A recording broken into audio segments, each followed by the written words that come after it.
पांचों कल्याणकों की चर्चा तो हम सुनते हैं, लेकिन एक चीज बहुत कम लोग जान पाते हैं, एक चीज की ओर बहुत कम लोगों का ध्यान जाता है कि तीर्थंकर अपनी उम्र के 8 वर्ष अंतर मुहूर्त पूर्ण होते ही देश व्रत को धारण करते हैं।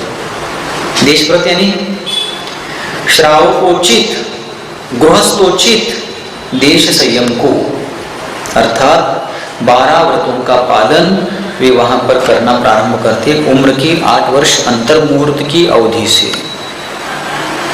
मतलब बाल्यकाल भी कैसे जीना चाहिए, युवा अवस्था में कैसा जीना चाहिए और जीवन को किस प्रकार आगे बढ़ाना चाहिए, इसका भी हमारे लिए हर क्रिया के माध्यम से एक संदेश दे रहे हैं, एक शिक्षा दे रहे हैं।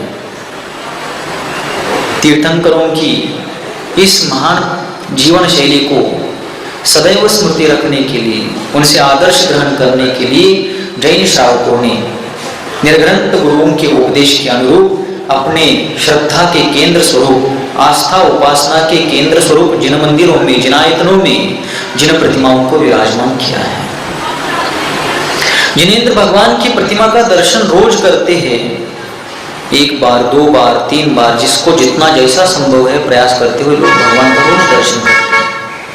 तो दर्शन करते हुए जिन प्रतिमा का, जिनेंद्र भगवान का दर्शन करते हुए उसके पीछे उद्देश्य यह रहता है कि जिन भगवान ने जिस प्रकार अपने जीवन को संसार के गहरे दलदल से ऊपर उठाते हुए आत्म विकास के ऊंचे आकाश को स्पर्श किया, और उनका दर्शन करके हम उन्हीं से वही आदर्श प्राप्त करें।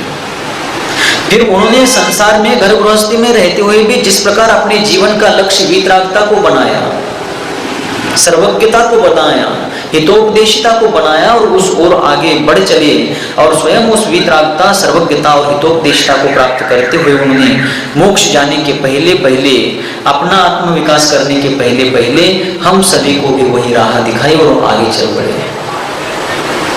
और यह कार्य दर्शन विशुद्धि के माध्यम से हो पाया, अन्यान्य भावनाओं से हो पाया।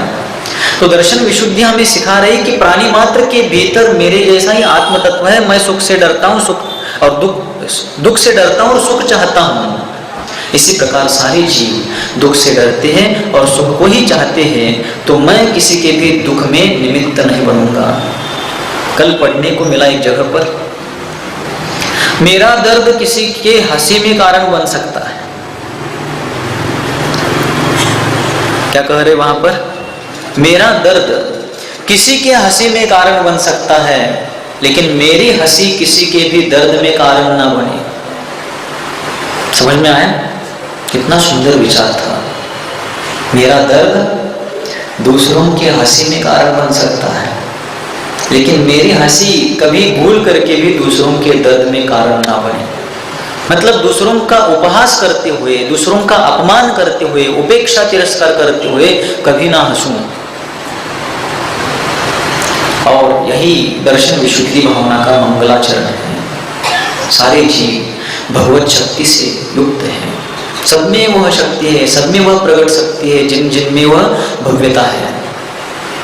और इसलिए सभी अपनी शक्ति को पहचाने, अपने समान सभी है यह पहचान भी रखें और सबके प्रति संवेदनशील होकर के जीवन जीने का प्रयास करें। स्वपरहित की भावना रखें। यह दर्शन विशुद्धि और अपने जीवन को विनम्रता से भर देना, यह विनय संपन्नता।